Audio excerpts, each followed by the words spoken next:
Assalamualaikum.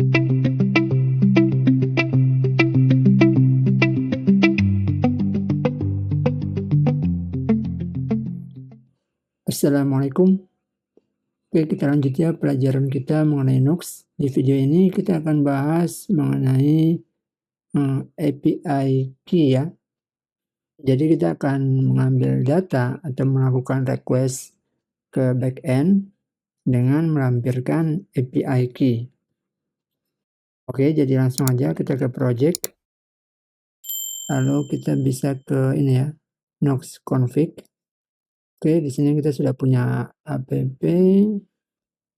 Kita bisa buat di atas sini, kita buat runtime config. Oke, seperti ini. Nah, nilai dari runtime config ini kita bisa isikan dengan ini ya. Semisal di sini secret key. Oke, kita misalnya taruhlah 3399.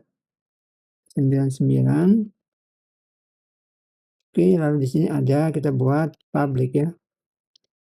Nah, kemudian kita buatkan objeknya. Lalu pada objek public kita bisa isikan public key. Misalnya kita buat 1, 2, 3, 4, 5, 6, 7, 8. Oke. Nah, jadi objek untuk nilai secret key ini hanya bisa diakses dari sisi server side ya, server side. Nah, kalau untuk public ini hanya bisa diisi atau bisa diakses oleh client side. Oke, jadi kita bisa coba langsung ya, kita cek di sini. Untuk indeks kita buat cara penerapannya yaitu untuk kita ambil runtime config ini ya, kita bisa buat di sini cons setelah config ini ya, use runtime config. Oke, kemudian kita bisa buat console log public key, kita akses misalnya config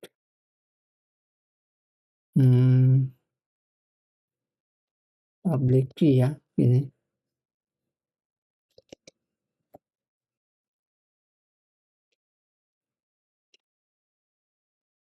Oke, lalu kita buat di sini console log lagi untuk secret key. Nah, kita aksesnya dari komponen kan, dari klien. Kita buat di sini secret key.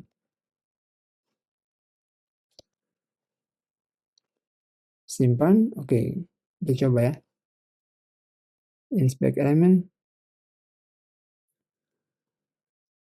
Kita ke console. Oke, config public key ya. Salah. Dan salah. Ini config public. Oke, coba. Kita refresh. Error. Oke, sorry, errornya mungkin kita nggak perlu ini ya. Kita simpan. Oke, kita refresh.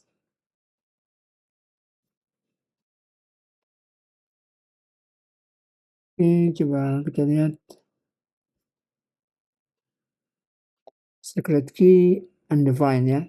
Public key, nah bisa diakses kan ini. Jadi coba ke kontak, kita ke post. Nah, oke, itu ada kesalahan, kita lewatkan aja dulu. Ini ya, public key bisa diakseskan oleh klien. Nah, secret key undefined. Jadi dia nggak bisa ya. Ini config secret key. Nah, jadi gitu ya. Kegunaan dari runtime config, kemudian kita buat objek untuk runtime-nya itu ada public. Jadi di dalam sini yang bisa diakses oleh klien. Nah, sedangkan yang di sini secret key hanya bisa diakses dari sisi server. Nah, kita ganti aja coba API key gini. Kita simpan. Nah, kemudian di server sini API ini, oke, kita ini aja ya. Dari Hello.js ini, oke, kita coba buat aja ya, config use runtime config. Nah, kita buat coba console log ini secret key config API key ini ya. Oke. Nah, kita coba buka di sini.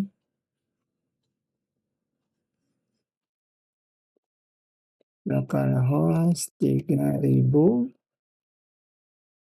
API hello.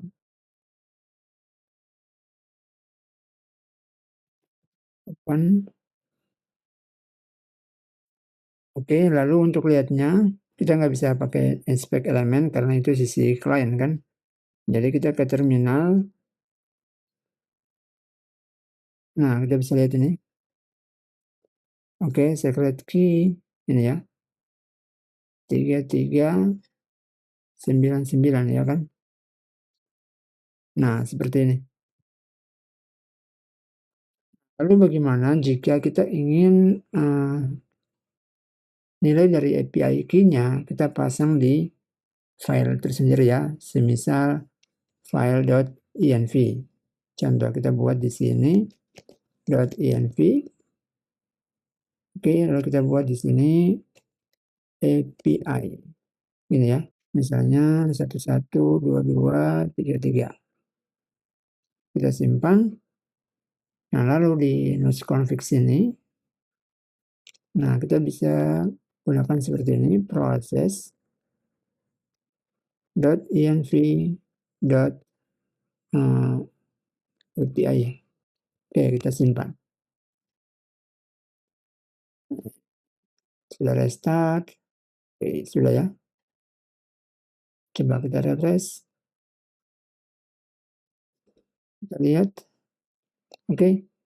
Dia sudah berhasil dapatkan API dari .env. Ini ya. Nah, jadi seperti itu penggunaan API atau credential account. Teman-teman bisa pasang atau setting Linux config.ts dengan objek runtime config, kemudian berikan nilainya. Jika ada public, silakan pasang di public. Jika API-nya itu diakses oleh server, ya pasang aja di sini ya. Setelah runtime config API key. Lalu kita buat API key-nya tuh di file tersendiri ya, .env. Oke. Nah, selanjutnya kalau untuk permintaan request ya kita tinggal pasang di sini kan. Nanti semisal ada perlu API atau ada perlu key, kita lampirkan di URL-nya atau di endpoint-nya.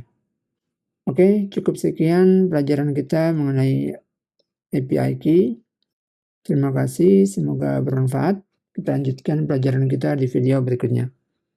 Salam programmer.